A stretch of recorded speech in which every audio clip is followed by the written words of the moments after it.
Welcome to Pallavi media. మీ ఆలోచనలకు ఆచరణ రూపం తీసుకురావాలి అనుకుంటున్నారా? అంటే మీరు ఇన్నోవేటివ్ ఆలోచిస్తారా? ఆ ఇన్నోవేషన్ని, సృజనాత్మకతని ఆచరణలోకి తీసుకురావాలని భావిస్తున్నారా? దానికి సంబంధించిన పెట్టుబడి కానీ మార్గదర్శనం కానీ మీ దగ్గర లేదా? అయితే బాధపడకండి, మీ అందరి కోసం అందుబాటులోకి వచ్చింది టీవర్క్స్. ఈ టీవర్క్స్ అనేది మీ ఆలోచనలతో ఇక్కడకు వస్తే గనక వాటిని ఆవిష్కరణలుగా తీర్చిదిద్దుతారు ఈ టీవర్క్స్ అనేది. దీన్ని ముఖ్యంగా చూసుకుంటే ఎలక్ట్రానిక్స్ అలాగే హార్డ్వేర్ రంగానికి సంబంధించిన ఉత్పత్తుల్ని అంటే సరికొత్త ఆవిష్కరణలు తీసుకొచ్చేందుకు కూడా తెలంగాణ ప్రభుత్వం ఈ టీవర్క్స్ అనే దాన్ని ప్రవేశపెట్టింది. ఇక ఈ టీవర్క్స్ ఆలోచనలతో రండి, ఆవిష్కరణలతో వెళ్ళండి అంటూ ఒక నినాదంతో అయితే ప్రజల్లోకి వెళ్తుంది. అసలు ఈ టీవర్క్స్ పనితీరు ఏంటి, అంటే ఇక్కడ ఎలా మార్గదర్శకం చేస్తారు, ఇలాంటి విషయాలన్నీ తెలుసుకుందాం. ప్రస్తుతం మనతో టీవర్క్స్ CEO జోగేందర్ తనికెళ్ళ ఉన్నారు. ఆయన అడిగి మరిన్ని విషయాలు తెలుసుకుందాం. సార్ నమస్తే. సార్ నమస్తే అండి. కంగ్రాచులేషన్ సార్, మీరు బాధ్యతలు చేపట్టి 3 months అవుతున్నట్లుంది కదా. Thank you sir, thank you so much.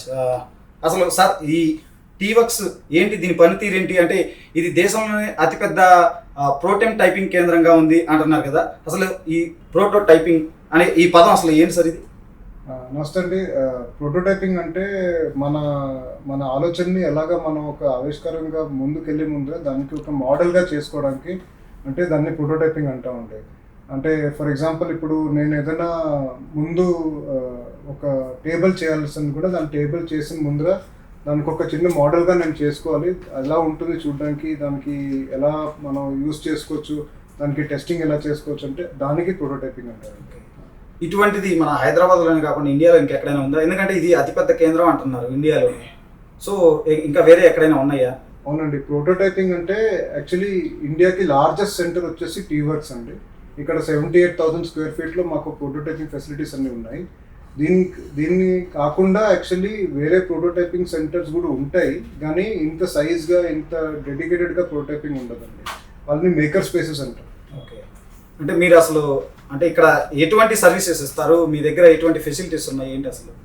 ముఖ్యంగా ఇక్కడ ప్రొడక్ట్ డెవలప్మెంట్ సర్వీస్ ఉంటుంది. ప్రొడక్ట్ డెవలప్మెంట్ అంటే మీకు ఏదైనా ఆలోచన ఉంటే ఆలోచనని ఎలాగ మన ప్రొడక్ట్లో చేసుకోవచ్చు. ఇక్కడ మాకు మెషిన్సే కాదు, మెషిన్స్ కాకుండా జనాలు కూడా ఉన్నారండి. ఇంజనీర్స్ ఉన్నారు, ఎలక్ట్రానిక్స్ ఇంజనీర్స్ ఉన్నారు, మెకానికల్ ఇంజనీర్స్ ఉన్నారు, ప్రొడక్ట్ డిజైనర్స్ ఉన్నారు, ప్రోటోటైపింగ్ స్పెషలిస్ట్ ఉన్నారు, 3D ప్రింటింగ్ స్పెషలిస్ట్ ఉన్నారు. వీళ్ళందరూ కలిసి మీ ఐడియాలు ఉంటే ఆ ఐడియాలని ఎలా మనం ఫిజికల్గా ఒక ప్రొడక్ట్ చేసుకోవచ్చు అని దాని గురించి ప్రొడక్ట్ డెవలప్మెంట్ సర్వీస్ ఉంటుంది. అది మేము ఇండివిజువల్స్కి అంటే పబ్లిక్ కోసం, తర్వాత స్టార్టప్స్కి, తర్వాత కార్పొరేట్స్కి, తర్వాత కాలేజెస్కి అందరికీ ఈ సర్వీస్ ఆఫర్ చేస్తాం.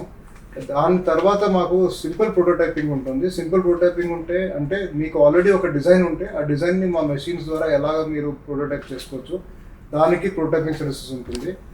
దాని తర్వాత దీన్ని నెక్స్ట్ స్టెప్గా మీరు ఎలాగ మ్యానుఫ్యాక్చరింగ్కి వెళ్ళొచ్చు. అంటే జనాలకి మ్యానుఫ్యాక్చరింగ్ అంటే నార్మల్గా అనుకుంటారు ఒక ఫ్యాక్టరీ ఉండాలి, ఫ్యాక్టరీలో 1000 మంది ఉండాలి. అది కూడా మ్యానుఫ్యాక్చరింగ్ అవసరం లేదు. చిన్న మ్యానుఫ్యాక్చరింగ్ కూడా స్టార్ట్ చేయొచ్చు. అంటే కాటేజ్ ఇండస్ట్రీ, ముగ్గురు కలిసి ఏదైనా ఒక సింగిల్ ప్రొడక్ట్ చేయడం, అది కూడా మ్యానుఫ్యాక్చరింగ్. సో అది ఎలా మనం చేయొచ్చు దాని గురించి మేము మీకు ఎడ్యుకేషన్ ఇస్తాం, సపోర్ట్ ఇస్తాం. వేరే స్కీమ్స్ ఉంటాయి, అంటే మా దగ్గర స్కీమ్స్ ఉంటాం కానీ వేరే గవర్నమెంట్ డిపార్ట్మెంట్ స్కీమ్స్ ఉంటాయి, దాని గురించి చెప్తాం. ఇంకా ఏంటంటే మేము మా వైపు నుంచి మీకు వెండర్ సప్లై చైన్ కూడా మేము మీకు సపోర్ట్ చేయొచ్చు. అంటే మీరు ఒక ఇండివిజువల్గా కాంపోనెంట్స్ మీరు సపోజింగ్ మీరు ఆర్డర్ చేయలేకపోతున్నారంటే మేము దాని గురించి మీకు హెల్ప్ చేయొచ్చు. అలాంటివన్నీ మేము చేస్తాము. అండ్ ఎడ్యుకేషన్ మేము చాలా చేస్తాం. ఎడ్యుకేషన్ అంటే వర్క్షాప్స్ కండక్ట్ చేస్తాం. టీవర్క్స్లో ఎప్పుడు రోజు ఏదో ఒక వర్క్షాప్లు అవుతూ ఉంటాయి. కాలేజ్ స్టూడెంట్స్ వస్తారు, స్కూల్ స్టూడెంట్స్ వస్తారు, కార్పొరేట్స్ వస్తారు. అంటే ఎలాగా మనం చేతితో పనులు చేయొచ్చు మెయిన్ అది. సో ఇలాంటివన్నీ మేము చేస్తాం. సార్ అసలు అంటే ఈ టీవర్క్స్ అనేది అంటే జనరల్గా ఈ హైదరాబాదు కొంచెం పెద్ద పెద్ద సిటీస్లో చాలా మందికి తెలుసు, కానీ రూరల్ ఏరియాస్లో పెద్దగా దీని గురించి తెలిసి ఉండకపోవచ్చు. ఎందుకంటే మనం మీ ట్యాగ్ లైనే ఆలోచనలతో రండి, ఆవిష్కరణలుగా వెళ్ళండి అంటున్నారు. జనరల్గా రూరల్ ఏరియాస్లో కూడా చాలా మంది చాలా ఇన్నోవేటివ్గా చేసేవాళ్ళు చాలా మంది ఉన్నారు. మరి దీన్ని రూరల్ ఏరియా వరకు ఎలా తీసుకెళ్తారు మీరు? అంటే ఒక వ్యక్తి ఇండివిజువల్గా ఇప్పుడు ఎగ్జాంపుల్ నేను వచ్చి మిమ్మల్ని ఎలా అప్రోచ్ అవ్వాలి ఏంటి అసలు కొంచెం డీటెయిల్గా చెప్పండి సార్. మీరు అడిగిన ప్రశ్న చాలా మంచి ప్రశ్న ఉంది. ఎందుకంటే నేను కూడా వచ్చిన తర్వాత నేను నా మెయిన్ పర్పస్ నేను ఏమనుకుంటున్నానంటే T-Works machine and message complete తెలంగాణలో వెళ్ళాలని నేను దానికే ప్రయత్నం చేస్తున్నాను. ఇప్పుడు చాలామంది హైదరాబాద్లో ఉండిన వాళ్ళకి టీవర్క్స్ తెలుస్తుందండి. వాళ్ళు వస్తారు మా దగ్గరికి, వాళ్ళు ప్రొడక్ట్లు చేసుకుంటారు. తర్వాత ముఖ్యంగా ఏంటంటే వాళ్ళకి ఆల్రెడీ ఒక స్టార్టప్ ఐడియా ఉంటుంది, వాళ్ళు ఆల్రెడీ ఫీల్డ్ నుంచి ఉంటారు. కానీ నేనేం అనుకుంటున్నానంటే టీవర్క్స్ ఫీల్డ్లో స్టార్టప్ ఫీల్డ్లో లేని వాళ్ళని కూడా సపోర్ట్ చేయాలని నేను దానికే ప్రయత్నం చేస్తున్నాను.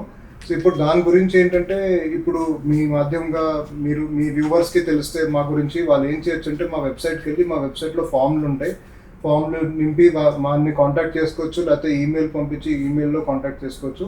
అది ఒక మాధ్యంగా మనం ఎలాగా అవుట్రీచ్ చేస్తున్నాం. దాని తర్వాత మేము మా సోషల్ మీడియా ఛానల్స్ ఇప్పుడు చాలా యాక్టివ్ అయిపోయి, సో జనాలు మమ్మల్ని ఫాలో చేయొచ్చు. ట్విట్టర్లో, ఇన్స్టాగ్రామ్లో, లింక్డ్ఇన్లో ఫాలో చేస్తే అప్పుడు ఇంకా ఐడియాస్ వస్తాయి మేము ఏం చేస్తున్నాం, ఎలా చేస్తున్నాం. తర్వాత మేము వేరే గవర్నమెంట్ డిపార్ట్మెంట్స్ కూడా ఉన్నాయి, అంటే తెలంగాణ ఇన్నోవేషన్ కౌన్సిల్ ఉంది, ఇలాంటి వాళ్ళందరూ ఇప్పుడు విలేజెస్లో పనిచేస్తున్నారు. వాళ్ళతో కూడా మేము కొలాబరేషన్ చేసి విలేజెస్ దగ్గరికి వెళ్తున్నాం. అపార్ట్ ఫ్రమ్ దట్ మాకు ఇంకా కొన్ని ప్లాన్స్ ఉన్నాయి, ఫ్యూచర్లో వస్తున్నాయి. అంటే మేము ఇంకా ఎలాగా విలేజెస్కి వెళ్ళాలి, ఎలా డిస్ట్రిక్ట్స్కి వెళ్ళాలని మేము దాని ప్రయత్నం చేస్తాం. సార్ అంటే ఇప్పుడు మీ దగ్గర అప్రోచ్ అవ్వాలన్నా మీ సైకిల్ ద్వారా ఎట్లయినా ఏమన్నా ఫీజు ఏమన్నా అంటే నామినల్ ఫీజు కానీ అట్లాంటిది ఏమైనా చెల్లించాల్సి ఉంటుందా? లేదండి, అప్రోచ్ చేయడానికి ఏమీ ఫీజు ఎక్కడ ఉండవు. జస్ట్ మాకు డైరెక్ట్గా అప్రోచ్ చేయాలి. ఏమవుతుందంటే, ఇప్పుడు మీకు కావాల్సిన ప్రకారం అంటే మీకు ఏం కావాలి ఎగ్జాక్ట్గా, ఫర్ ఎగ్జాంపుల్ మీకు జస్ట్ ఒక థాట్ ఉంది, ఆ థాట్ వల్ల మీరు మాకు అప్రోచ్ అయ్యారు. ఆ థాట్ని డెవలప్ చేయాలంటే మాకు ఎంతమంది ఇంజనీర్స్ దానికి పనిచేస్తారు, ఎంత మేనేజర్స్ పనిచేస్తారు, ఇవన్నీ చూసుకుని మేము ఒక ప్రపోజల్ ఇస్తాం. అండ్ అది కూడా ఏంటంటే, మేము నాట్ ఫర్ ప్రాఫిట్ ఆర్గనైజేషన్ అంటే, మేము గవర్నమెంట్ ఆర్గనైజేషన్. సో బట్ మేము ఎలా మేనేజ్ చేయాలంటే కేస్ బై కేస్ చూస్తామండి. కానీ అప్రోచ్ చేయడానికి మా దగ్గర ఏమీ ఫీజు అలా సార్ అంటే ఇప్పుడు నా ఐడియాని మీరు అప్రోచ్ చేశారనుకోండి, దాన్ని ఆవిష్కరణగా బయటికి తీసుకురావాలనుకుంటున్నాం, మరి దానికి కావాల్సిన పెట్టుబడి అదంతా మీరే సమకూరుస్తారా సార్? ఎలా అసలు అంటే దానికి ఖర్చు కానీ అట్లా? అంటే ఖర్చులు ఉంటాయి. అంటే ఇప్పుడు అదే కేస్ టు కేస్ బేసిస్ చూడాలండి. అంటే ఫర్ ఎగ్జాంపుల్ ఇప్పుడు మీ ఐడియా చాలా మంచి ఐడియా ఉంది, దానికి మన సొసైటీకి చాలా బెనిఫిట్ ఉంటుంది. ఫర్ ఎగ్జాంపుల్ మీరు అంటున్నారు, చాలా మంది ఇప్పుడు డిసేబుల్డ్ వాళ్ళు ఉంటారండి, వాళ్ళకి మన బయోనిక్ లిమ్స్ అంటే మన చేతులు వేరుగా చేయాలంటే అది బయట నుంచి ఇంపోర్ట్ చేయాలంటే చాలా ఎక్స్పెన్సివ్గా ఉంటాయి. కానీ మనం లోకల్గా చేస్తే దానికి సేమ్ ఎఫెక్ట్ ఉండదు. కానీ మీకు ఏదైనా మంచి ఐడియా ఉంది, దాని మధ్యలో ఎలాగో మనం చేసుకోవచ్చు అంటే, ఇప్పుడు దానికి మేము సపోర్ట్ చేయగలుగుతాం. కానీ మీకు వేరే ఏదైనా ఐడియా ఉంది, మీరు కమర్షియల్గా తీసుకెళ్ళాలి, దాన్ని ఏదైనా బిజినెస్ చేయాలంటే దానికి మీరు కూడా మమ్మల్ని అంటే మనం కలిసి చేయాలండి. అది so case to case basis ఉంటాం. సార్ అంటే మీ దగ్గర ఎలక్ట్రానిక్స్ అండ్ హార్డ్వేర్ వీటికి సంబంధించిన, లేదంటే ఇంకా అదర్ ఏమన్నా ఇప్పుడు ఐటీకి సంబంధించిన కానీ మిగతా ఇంకా ఏమన్నా వాటికి సంబంధించిన సర్వీసెస్ కూడా ఏమైనా ఇస్తారు? సాఫ్ట్వేర్ వదిలేసి వేరే ఏదైనా ఉంటే మా డిపార్ట్మెంట్ అండి. ఫర్ ఎగ్జాంపుల్ ఈ టేబుల్ ఉందండి, ఈ టేబుల్లో ఎలక్ట్రానిక్స్ ఏమి ఉండదు, కానీ ఈ టేబుల్ కూడా మా డిపార్ట్మెంటే. ఎందుకంటే ఇది హార్డ్వేర్, ఎనీ ఫిజికల్ ఆబ్జెక్ట్ అంటే అది మా దగ్గర పనిచేస్తుందండి. తర్వాత మీరు ఇంకోటి ఏంటంటే, మా దగ్గర వేరే రకాలుగా పాసులు ఉంటాయండి. మేకర్ పాస్ ఉంటుంది, స్టార్టప్ పాస్ ఉంటుంది. So for example maker pass అంటే ఇండివిజువల్గా ఒక నామినల్ ఫీ ఉంటుందండి మంత్లీ, అది మీరు మా వెబ్సైట్లో చూడొచ్చు. ఆ ఫీ తీసుకుని మీరు వచ్చి మా మెషిన్స్ యూస్ చేయొచ్చు, మీకు కావాల్సింటే మీకు పనులు ఏదైనా ఉంటే చేసుకోవచ్చు. స్టార్టప్ పాస్ అంటే మీరు ఒక కంపెనీగా రావచ్చు మా దగ్గరికి, సిమిలర్గా మేము ఇంకా సర్వీసెస్ ఆఫర్ చేస్తాం. అలా కార్పొరేట్ పాస్ కూడా ఉంటుంది, పెద్ద కార్పొరేట్స్కి వాళ్ళు కూడా వచ్చి యూస్ చేసుకోవచ్చు వాళ్ళ ఎంప్లాయీస్ కోసం. అలా వేరేగా ఉంటాయండి మా దగ్గర. సార్ అయితే ఇప్పుడు ఈ టీవర్క్స్ అంటే టీవర్క్స్ అనే కదా, ఇట్లాంటి చిన్న చిన్నవి కూడా మీరు ఉన్నాయని చెప్పారు. ఇంత ఉన్నా కానీ అంటే ఒక నాకు తెలిసి బహుశా దీనికి అంటే చదువుతో సంబంధం లేదు, అంటే ఒక ఆలోచన, అంటే మినిమం చదువు అయితే ఉంటుంది, కానీ ఆలోచనతో ఇక్కడ ఇంపార్టెంట్ ఆలోచనని మనం ఆవిష్కరణగా తీసుకురావడానికి. సో ఈ క్రమంలో మనం చూసుకుంటే మరి బయట నిరుద్యోగం మాత్రం చాలా పెరుగుతూ ఉంది. అంటే ఇట్లాంటివి చాలా మందికి రీచ్ అవ్వట్లేదు కదా, అసలు ఎందుకు కారణం అంటారు? మరి ఒకటేమో అంటే మన యూత్లో ఇప్పుడు నుంచే కాదు, 20 సంవత్సరాల నుంచి చూస్తే అందరూ సాఫ్ట్వేర్కి వెళ్ళిపోతున్నారండి. దానివల్ల ఏమవుతున్నదంటే, ఇప్పుడు మెకానికల్ ఇంజనీర్ కూడా సాఫ్ట్వేర్కి వెళ్తున్నాడు, ఎలక్ట్రికల్ ఇంజనీర్ కూడా సాఫ్ట్వేర్కి వెళ్తున్నారు, ఎలక్ట్రానిక్స్ ఇంజనీర్ కూడా సాఫ్ట్వేర్ వెళ్తున్నారు, ఐటీఐ వాళ్ళు కూడా సాఫ్ట్వేర్ వెళ్తున్నారు. కానీ ఇప్పుడు కొంచెం టైంలో మార్పు వస్తున్నదండి. ఇప్పుడు మ్యానుఫ్యాక్చరింగ్ అంటే చాలా ఇప్పుడు ఇంకా స్ట్రాంగ్ అవుతుంది. ఇంకా మనం ఆ లెవెల్కి వెళ్ళలేదు, చైనా వంటి లెవెల్కి వెళ్ళలేదు, కానీ ఇప్పుడు వెళ్ళాలని అందరూ ప్రయత్నం చేస్తున్నారు. మన సెంట్రల్ గవర్నమెంట్, స్టేట్ గవర్నమెంట్ అందరూ మ్యానుఫ్యాక్చరింగ్ మీద ఫోకస్ చేస్తున్నారు. సో నెక్స్ట్ 5 yearsలో మ్యానుఫ్యాక్చరింగ్ చాలా పెరుగుతుంది.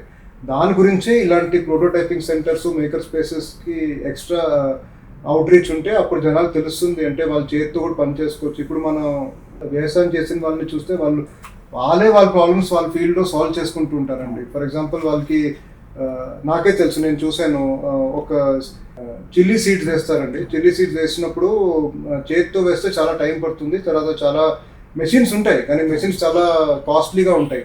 నేను చూసానంటే వ్యవసాయం చేసిన వాళ్ళే చిన్న చిన్న ఇన్నోవేషన్స్ చేసుకుని వాళ్ళ కోసం ప్రాబ్లమ్ సాల్వ్ చేసుకుంటున్నారు. ఆ ఇన్నోవేషన్స్ని మనం ఇప్పుడు నెక్స్ట్ లెవెల్ తీసుకెళ్లాలంటే టీవర్క్స్ లాంటి ఆర్గనైజేషన్స్ విలేజెస్కి వెళ్ళాలి, డిస్ట్రిక్ట్స్కి వెళ్ళాలి. సో మేము మీరు అడిగిన ప్రశ్నకి ఆన్సర్ ఏంటంటే మేము వెళ్తున్నాం, చేస్తున్నాం, ఇప్పుడు స్టార్ట్ అయ్యాయి. ఓకే సార్, ఇప్పుడు మీరు అన్నారు కదా బీటెక్ వైపే చాలా మంది అంటే మొగ్గు చూపిస్తున్నారు. చాలా మంది కోర్ బ్రాంచెస్ కూడా ఇప్పుడు ఈసీ కానీ లేకపోతే ట్రిపుల్ కానీ వాటి జోలికి కూడా వెళ్ళట్లా. వెళ్ళినా కూడా at the end of the day అంటే వాళ్ళు బీటెక్ అయిపోయిన తర్వాత వాళ్ళు మళ్ళీ సాఫ్ట్వేర్ అయిపోయిస్తున్నారు. ఎందుకు అసలు? అంటే మీకు తెలిసిందిగా గ్రౌండ్ లెవెల్లో ఏంటి అసలు? ఏంటి ఇప్పుడు మన ఎందుకంటే ఇప్పుడు దాకా ఎలా ఉండేదంటే సాఫ్ట్వేర్ ఇండస్ట్రీలో మంచి ఉద్యోగాలన్నీ ఉండేవండి. ఇప్పుడు కూడా ఉన్నాయి కానీ ఎంట్రీ లెవెల్లో తగ్గిపోతున్నాయండి. ఎందుకంటే ఇప్పుడు జనరేటివ్ ఏఐ స్టార్ట్ అయిన తర్వాత కొంచెం ఎంట్రీ లెవెల్ జాబ్స్ కూడా తగ్గిపోతున్నాయి. సో దాని గురించి ఏం చేయాలంటే మనం product design, product engineering, manufacturing మీద ఫోకస్ చేస్తే, ఇప్పుడు నుంచే స్టార్ట్ చేస్తే నెక్స్ట్ 5 yearsలో మన యూత్ దానికి రెడీ అయిపోతారు. సో నేను మీకు ఒక చిన్న ఉదాహరణ ఇస్తానండి, ఎగ్జాంపుల్ ఇస్తాను. రీసెంట్గా ఒక చిన్న అమ్మాయి నాకు కలిసిందండి, అంటే యంగ్ గర్ల్ కలిసింది. సో నార్మల్గా ఏంటంటే యంగ్ స్టూడెంట్స్ నన్ను కలిసినప్పుడు వాళ్ళందరూ ఏంటంటే మా దగ్గర యాప్ ఐడియా ఉంది, మా దగ్గర సాఫ్ట్వేర్ ఐడియా ఉంది. కానీ ఈ యంగ్ గర్ల్ వచ్చి స్కూల్లో చదువుతున్నదండి. ఆ అమ్మాయి వచ్చేసి ఆమెకి వేరే ఒక ఆవిష్కారం ఐడియా ఉందండి. సో కానీ అది చాలా రేరు. నేనేమంటున్నా అంటే ఈ రేర్ ఆవిష్కారం ఐడియాలు అంటే ఎక్కువ మందికి రావాలండి. సో ఇప్పుడు స్కూల్ లెవెల్ నుంచి మనం స్టార్ట్ చేస్తే కాలేజ్ లెవెల్ వచ్చేదాకా వాళ్ళందరికీ మన ఫిజికల్ ప్రొడక్ట్స్ చేసుకోవచ్చు అని ఒక మంచి ఐడియా వస్తుందండి. సార్ అంటే ఇప్పుడు మా ఇండియాలో ఇంత మ్యాన్ పవర్ ఉంది, ఇంత మిషనరీ టెక్నాలజీ కూడా మనం కూడా ప్రపంచ దేశాలతో అయితే పోటీ పడుతున్నాం. కానీ ఇప్పటికీ చాలా వస్తువులు చైనా నుంచి మనం ఇంపోర్ట్ చేసుకుంటున్నాం. మెషినరీ కానీ ఎక్కువ made in China, made in Japan అంటూనే ఉంటున్నాం. ఎందుకు మరి ఆ పరిస్థితి? అంటే మనం వాళ్ళని అందుకోలేమంటారా? మన దేశంలో మనం తయారు చేసుకొని మనం చేయడానికి ఉండదంటారా? అది కొంచెం సర్ప్రైజింగ్గా ఉంటుందండి. ఎందుకంటే ఇప్పుడు మీకు కూడా తెలుసు, మన మ్యాన్ పవరే, మన టాలెంటెడ్ వాళ్ళే అక్కడికి వెళ్ళి ఆ మెషిన్స్ మీద చేస్తారు. మేడ్ ఇన్ చైనా ఉండొచ్చు, మేడ్ ఇన్ జపాన్ ఉండొచ్చు, మేడ్ ఇన్ యూఎస్ఏ ఉండొచ్చు, మేడ్ ఇన్ యూరోప్ ఉండొచ్చు. కానీ మన వాళ్ళే ఇంజనీర్స్ అక్కడికి వెళ్ళి ఆ మెషిన్స్ మీద పనిచేస్తున్నారు. అక్కడికి వెళ్ళి పని చేసినప్పుడు ఇక్కడ కూడా వాళ్ళు అదే పని చేయొచ్చు. కానీ దానికి ఏంటంటే మన మైండ్ సెట్ కొంచెం మారాలి. కొంచెం అంటే అది ఒక పెద్ద మార్పు రావాలండి మన సొసైటీలో. అది ఇప్పుడు స్టార్ట్ అయిందండి, ఇది అవుతున్నది. సో ఇప్పుడు మీరు క్వశ్చన్ అడిగితే ఇప్పుడు దానికి ఆన్సర్ లేదు. కానీ హోప్ఫుల్లీ 5 yearsలో ఈ మారుతాయండి. ఆల్రెడీ ఇండియాలోనే మెషినరీ మ్యానుఫ్యాక్చరింగ్ ఇవన్నీ స్టార్ట్ అయిపోయాయండి అండ్ ఇంకా పెరుగుతాయండి. సార్ ఎక్కువ చూసుకుంటే ఈ లే ఆఫ్లు కూడా అంటే జనరల్గా ఎక్కువ అంటే ఎక్కడ చూసినా మన ఇండియాలోనే కాదు ఫారెన్ కూడా ఎక్కువ సాఫ్ట్వేర్ మీదే ఉంది. అంతా అందరి మాట కానీ ఏదైనా కానీ చాలా మంది చూపు కూడా సాఫ్ట్వేర్ వైపు ఉంటుంది. ఈ లే ఆఫ్లు కూడా ఎక్కువ సాఫ్ట్వేర్ వైపు సాఫ్ట్వేర్లోనే ఎందుకు ఉంటాయి? చాలా మంది అంటే వాటిని వదిలి ఇట్లాంటి తయారీ రంగం ఇటువంటి వైపు రావచ్చు కదా, హార్డ్వేర్ వైపు. మనకి ఇంకోటి ఏంటంటే రిస్క్ టేకింగ్ మెంటాలిటీ కూడా కొంచెం మనం కల్టివేట్ చేయాలండి. ఇప్పుడు ఒక టైంలో మనకి అందరికీ ఒకటో లేకపోతే 2-3 ఆప్షన్స్ ఉండేవండి. ఇంజనీర్ అవ్వాలి, లేకపోతే డాక్టర్ అవ్వాలి, అలా ఉండేదండి. లేకపోతే గవర్నమెంట్లో మనకి జాబ్ ఉండేది. ఎందుకంటే అప్పుడు మన సిచ్యువేషన్ డిఫరెంట్గా ఉండేది. ఇప్పుడు ఏంటంటే ఇప్పుడు ఆ జనరేషన్ యంగ్ వాళ్ళని ఎంకరేజ్ చేయొచ్చు. అంటే మేము ఇక్కడ దాకా వచ్చాము, ఇప్పుడు మీకు కావాల్సింది చూసుకోవచ్చు, మీకు కావాల్సింది చేసుకోవచ్చు అండి. అది కూడా దానికి సోషల్ మైండ్ సెట్ చేంజ్ అవ్వాలండి. సో ఇప్పుడు అగైన్ మీ క్వశ్చన్కి సేమ్ ఆన్సర్ అండి. ఇప్పుడు ఇనిషియల్ స్టేజెస్లో ఉన్నాం, ఈ మార్పు వస్తున్నది. నేను పర్సనల్గా చూస్తున్నాను ఈ మార్పు. అండ్ టీవర్క్స్ లాంటి ఆర్గనైజేషన్స్ కూడా ఈ మార్పుని చేయడానికి ఇంకా మేము ప్రయత్నం చేస్తున్నాం. సో ఇవి అవుతున్నాయండి. సార్ ఇప్పుడు ఒక ఆలోచనతో ఇక్కడికి వచ్చి దాన్ని ఆవిష్కరిస్తాను, దాన్ని పేటెంట్ రైట్స్ మీరు ఎట్లా ఇస్తారు ఏంటి? అసలు దానికి పేటెంట్ రైట్స్ అసలు ఉంటాయా? ఇస్తారా? ఇస్తే ఎట్లా? ఆ ప్రోడక్ట్కి పేటెంట్ మీదే ఉంటుందండి. అది కూడా అంతా మీ ద్వారా మీరే చేస్తారా? మేము సపోర్ట్ చేయగలుగుతాం. అంటే ఇప్పుడు మేము మిమ్మల్ని గైడ్ చేయగలుగుతాం పేటెంట్ ఎలా చేసుకోవాలంటే. బట్ దానికి స్పెషల్లీగా మేము పేటెంట్గా మేము చేయమండి. కానీ మేము గైడ్ చేయగలుగుతాం. అంటే మీరు ఎలా తీసుకోవాలి, ఎక్కడికి వెళ్ళాలి, ఎవరిని కాంటాక్ట్ అవ్వాలి, ఇవన్నీ మేము గైడ్ చేయగలుగుతాం. ఓకే సార్, అంటే ఈ ఉద్యోగాల కోసం మనం చూస్తూ ఉన్నాం, చాలామంది ప్రొఫైల్స్ పట్టుకొని తిరుగుతున్నారు కంపెనీలు ఏమిట. చాలామంది అంటే చేస్తున్న వాళ్ళు ఎంతమంది ఉన్నారు దానికన్నా రెట్టింపు బయట ఉన్నారు. ఎవ్రీ ఇయర్ మనం చూస్తూనే ఉంటాం. అటు డిగ్రీ బ్యాక్గ్రౌండ్ నుంచి కానీ లేదా బీటెక్ బ్యాక్గ్రౌండ్ నుంచి కానీ చాలామంది వస్తూ ఉంటారు. అలాంటి వాళ్ళకి మీరు ఇచ్చే సలహా ఏంటి? అంటే ఒక సాఫ్ట్వేరే కాదు, లేకపోతే ఒక పలానా జాబే కాదు, ఇంకా ఇట్లా చాలా ఉన్నాయి టీవర్క్స్, వీటిని యూజ్ చేసుకుని అలాంటి వాళ్ళకి మీరు ఇచ్చే సలహా ఏంటి? అది మీరు అడిగిన ప్రశ్న అండి చాలా మంచి ప్రశ్న అండి. ఇప్పుడు చాలా మంది నాకు కూడా వస్తుంటారండి, చాలా రెజ్యూమేస్ చూస్తాను. అంటే ఫ్రెషర్స్కి కానీ అందరు రెజ్యూమేస్ సేమ్ ఉంటుందండి. ఒకళ్ళు ఇద్దరు డిఫరెంట్గా ఎలా కనిపిస్తుందంటే వాళ్ళు సరే కాలేజ్ అంటే అందరూ కాలేజ్కి వెళ్తారండి, 3 years కాలేజ్కి వెళ్తారు, 4 years కాలేజ్ వెళ్తారు, అందరూ ఒకటే సబ్జెక్ట్ని చదువుకుంటారు. కానీ కొంతమంది ఏం చేస్తారంటే వాళ్ళ టైంలో ఇప్పుడు మన దగ్గర ఒక పెద్ద చాలా పవర్ఫుల్ టూల్ ఉందండి మన దగ్గర, దాన్ని ఇంటర్నెట్ అంటారు. ఇప్పుడు మనం ఇంటర్నెట్ను ఎలా యూజ్ చేయాలంటే అది మన వైపు ఉంటుందండి. సో ఇప్పుడు ఇంటర్నెట్ని మనం యూజ్ చేసి కొత్త నేర్చుకోవచ్చు, మనమే చేసుకోవచ్చు, మనమే చిన్న చిన్న ప్రాజెక్ట్స్ చేసుకుంటే ఇప్పుడు వెళ్ళే ఎంప్లాయర్ దగ్గర కూడా రెజ్యూమే వెళ్తే వాళ్ళకి అర్థమవుతుంది వీళ్ళు వాళ్ళు ఓన్గా కూడా చేయగలుగుతారు. సో వీళ్ళని మన కంపెనీలో తీసుకుంటే, ఫ్రెషర్గా తీసుకుంటే వాళ్ళు చాలా వాళ్ళే కొంచెం నేర్చుకుని వాళ్ళే కాంట్రిబ్యూట్ చేయగలుగుతారని అప్పుడు మీరు స్టాండ్ అవుట్ అవుతారండి. సార్ అంటే అసలు మన దగ్గర కంప్లీట్గా ఎటువంటి టెక్నాలజీ సంబంధించి కానీ లేదంటే ఎటువంటి సర్వీసెస్ ప్రొవైడ్ చేస్తున్నారు ఇక్కడ మన టీవర్క్స్లో?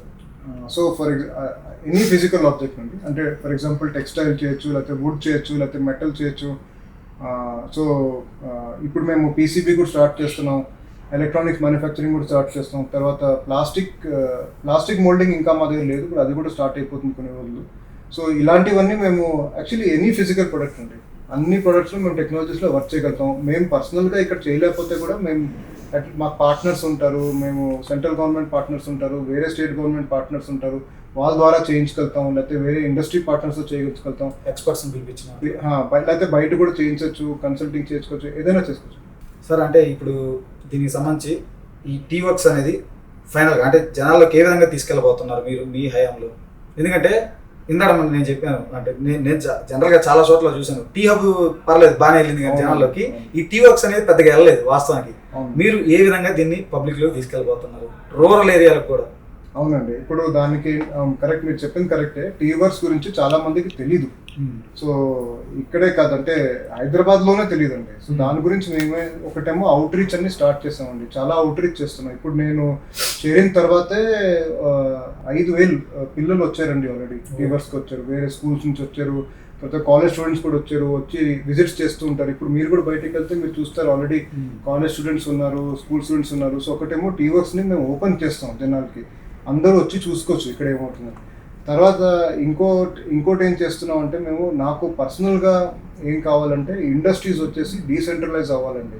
అన్నీ ఇక్కడే హైదరాబాద్లో కాకుండా మనకి వేరే డిస్ట్రిక్ట్స్లో కూడా మనం స్టార్ట్ చేయాలి. అంటే మళ్ళీ ఇండస్ట్రీ అంటే నేను పెద్ద ఫ్యాక్టరీస్ గురించి మాట్లాడలేదు, నేను చిన్న స్మాల్ స్కేల్ మైక్రో ఎంటర్ప్రైజెస్ ఇవన్నీ గురించి మాట్లాడుతున్నాను. దాని గురించి నేను పర్సనల్గా కూడా డిస్ట్రిక్ట్స్ విజిట్ చేస్తున్నానండి. నేను అర్థం చేసుకుంటాను ఇప్పుడు మనం అక్కడ ఏం చేయొచ్చు, ఎలా చేయాలి. దాని గురించి ఇప్పుడు టీవర్క్స్ కూడా వస్తుందండి, మీ దగ్గర వస్తుంది. మీరు ఏ విలేజ్లో ఉంటారు, మీ దగ్గర మేము టీవర్క్స్ వస్తుందండి, కొంచెం మీరు వెయిట్ చేయాలి. నేను చేరింది ఇప్పుడు 3 months అయింది. సో మేము ఆ ప్లాన్లో వర్క్ అవుతున్నాం. సార్ మీ పర్సనల్కి వద్దాం, మీరు బాధ్యతలు చేపట్టి 3 months అవుతుంది, ఎలా ఉన్నాయి మీ బాధ్యతలు? ఎలా ముందుకు తీసుకెళ్ళబోతున్నారు, ఏంటి మీ బాధ్యతలు? అసలు నాకు 23 years ఎక్స్పీరియన్స్ ఉందండి, హార్డ్వేర్లో, మ్యానుఫ్యాక్చరింగ్లో, ప్రోటోటైపింగ్లో, ఎలక్ట్రానిక్స్లో, సాఫ్ట్వేర్లో కూడా ఉంది. కానీ ఈ మెయిన్ సబ్జెక్ట్స్లో నాకు పర్సనల్గా చాలా ఎక్స్పీరియన్స్ ఉందండి. తర్వాత చాలా మటుక్కి నేను ఎప్పుడు సోలో ఫౌండర్గానే పనిచేశానండి. అందుకని నాకు మంచి ఐడియా ఉంది, అంటే జనాలకి ఏం అవసరం ఉన్నదండి. అంటే ఒకటేమో గవర్నమెంట్ నుంచి, ప్రభుత్వం నుంచి చాలా సపోర్ట్ ఉందండి జనాలకి, కానీ జనాలకి తెలీదు అంటే ఎలా సపోర్ట్ తీసుకోవచ్చు, ఎలా మనం మన ఐడియాస్ని ముందుకు తీసుకెళ్ళచ్చు, ఎలా ఇండస్ట్రీ స్టార్ట్ చేయొచ్చు. సో అది నాకు పర్సనల్గా తెలుసు, అంటే జనాలకి ఏం కష్టాలు ఉంటాయి ఇవన్నీ నాకు ఎందుకంటే నేను అటువైపు నుంచి వచ్చానని. సో ఆ లెర్నింగ్స్తో, ఆ ఎక్స్పీరియన్స్తో నేను ప్రయత్నం చేస్తున్నాను దట్ అందరికీ ఇది తెలవాలి, ఎలా చేసుకోవచ్చు, ఎలా ముందుకు వెళ్ళాలని. సో నేను దాని మీద వర్క్ చేస్తున్నాను. సార్ మీ ఇంటి పేరు తనికెళ్ళ ఉంది, మీకు ఏమన్నా సినిమా సంబంధించిన తనికెళ్ళ బర్నీ ఏమన్నా రిలేషన్స్? అవునండి, అంటే జనరల్గా పబ్లిక్ ఇంట్రెస్ట్గా అనిపిస్తుంది. తనికెళ్ళ బర్నీకి నాకు పర్సనల్గా చాలా గౌరవం ఉంటుందండి. తర్వాత ఆయన మా బంధువులు అండి. ఓకే సార్, చివరిగా చెప్పండి, చదువుతున్న విద్యార్థులకి అలాగే ఉద్యోగాల కోసం వెతుకుతున్న యువతకి మీరు ఇచ్చే సలహా ఏంటి, ఏం చెప్తారు? పర్సనల్ అప్స్కిల్లింగ్ ఉండాలండి. పర్సనల్ అప్స్కిల్లింగ్ అంటే మీరు సబ్జెక్ట్ అంటే మీరు స్కూల్లో లేకపోతే కాలేజ్లో చెప్పిన సబ్జెక్ట్ కాకుండా మీరు బయట కూడా మీరు నేర్చుకుంటూ ఉండాలి. నేర్చుకోవడం అంటే మీరు ప్రాజెక్ట్స్ చేయాలండి. ఫర్ ఎగ్జాంపుల్ ఇప్పుడు మీరు సాఫ్ట్వేర్లోనే మీరు జాబ్ కావాలైతే, లేదా సాఫ్ట్వేర్ ఇండస్ట్రీలో వెళ్ళైతే చాలా మటుకి మీరే పర్సనల్గా యాప్స్ చేసుకోవచ్చు, ప్లే స్టోర్లో లాంచ్ చేసుకోవచ్చు, మీరు సాఫ్ట్వేర్స్ లాంచ్ చేయొచ్చు, మీరు ఆన్లైన్ కూడా లాంచ్ చేసుకోవచ్చు. సో అలా మీరు చేస్తూ ఉండాలి. లేకపోతే మీరు ఎలక్ట్రానిక్స్లో వెళ్తుంటే మీరే సర్క్యూట్స్ చేసుకోవచ్చు, ప్రాజెక్ట్స్ చేసుకోవచ్చు. ప్రాజెక్ట్స్ కొన్ని చేయడం కాదు, అంటే మీరు పర్సనల్గా చేసుకుంటే మీకే అర్థమవుతుంది. అప్పుడు మీరు ఇంటర్వ్యూకి వెళ్ళినప్పుడు కూడా, లేకపోతే మీ రెజ్యూమేలో కూడా రాస్తే అప్పుడు జనాలు ఇంటర్వ్యూకి కూడా తెలుస్తుంది దట్ మీరు వేరే క్యాండిడేట్స్ కంటే కొంచెం డిఫరెంట్గా ఉన్నారని వాళ్ళు కూడా అర్థమవుతుంది. సార్ ఒక ప్రశ్న, అయితే ఇప్పుడు మన దగ్గర చదువుతున్నారు బీటెక్ కానీ డిగ్రీ కానీ లేదంటే ఎంబీఏలు ఎంసీఏలు ఇవన్నీ, అయితే చదువు డిగ్రీలు అయితే ఉంటున్నాయి కానీ స్కిల్స్ అయితే ఉండట్లేదు. అది ఒక కారణం అనుకోవచ్చు వెనకబడిపోవడానికి చాలా మంది. ఎందుకంటే ఖచ్చితంగా ఆ కంపెనీ కానీ లేదా ఆ వృత్తికి సంబంధించిన నైపుణ్యాలు కూడా అవసరం కదా. అదే అంటానండి, ఆ నైపుణ్యం మనం సొంతగా మనం కల్టివేట్ చేసుకోవాలండి. మనం ఇంటర్వ్యూకి వెళ్ళే ముందర మనకు కొంచెం అట్లీస్ట్ తెలియాలండి. అన్నీ తెలియదు కానీ కొంచెం తెలియాలి. ఎందుకంటే ఇప్పుడు ఒకే టైంకి 1000 మంది ఇంజనీర్స్ వస్తున్నారండి. అందరూ సేమ్గా ఉంటే ఇప్పుడు ఇంటర్వ్యూ చేసే వాళ్ళు కూడా కష్టం ఉంటుంది, అంటే ఎవరిని తీసుకోవాలి. అందుకని ఆ స్కిల్స్ మనం ఎఫర్ట్ పెట్టుకుని డెవలప్ చేసుకోవాలండి. మన స్కూల్ అండ్ కాలేజ్లో ఉన్నప్పుడు మన దగ్గర ఒకటి టైం అంటే చాలా ఉంటుందండి. ఆ టైంని మనం ఎలా యూటిలైజ్ చేయాలని అది మెయిన్ మన మీదే ఉంటుంది. Thank you sir, thank you so much. Thank you. ఇది టీవర్క్స్కి సంబంధించి అయితే ఖచ్చితంగా మీ దగ్గర కనుక ఆలోచనలు ఉంటే ఆలోచనల్ని ఆచరణలో పెట్టడానికి, ముఖ్యంగా ఆవిష్కర్తలుగా వెళ్ళడానికి కూడా ఈ టీవర్క్స్ అనేది ఉపయోగపడుతుంది. ఖచ్చితంగా రాబోయే రోజుల్లో దీన్ని తెలంగాణలోని ప్రతి మారుమూల పల్లెకు కూడా తీసుకెళ్లేందుకు కూడా టీవర్క్స్ సిబ్బంది అయితే కృషి చేస్తున్నారు. చూద్దాం రాబోయే రోజుల్లో కూడా ఒక సాఫ్ట్వేర్ వైపే కాదు, ఈ టీవర్క్స్ ఇట్లాంటివి వస్తే మరిన్ని వస్తే అసలు అంటే ఉద్యోగాల కోసం తిరిగే పని లేకుండా కూడా ఏదో ఒకటి సొంతంగా చేయడానికి కూడా చేసే అవకాశం కూడా ఉంటుంది దీని ద్వారా. చూద్దాం మరి రాబోయే రోజుల్లో ఈ టీవర్క్స్ ఏ విధంగా జనాల్లోకి వెళ్ళబోతుంది, ఈ సొసైటీలో ఎటువంటి మార్పు తేబోతుంది, ముఖ్యంగా యువతలో ఉద్యోగాల కోసం తిరిగే యువతలో ఎటువంటి మార్పు తీసుకురాబోతుందో చూద్దాం.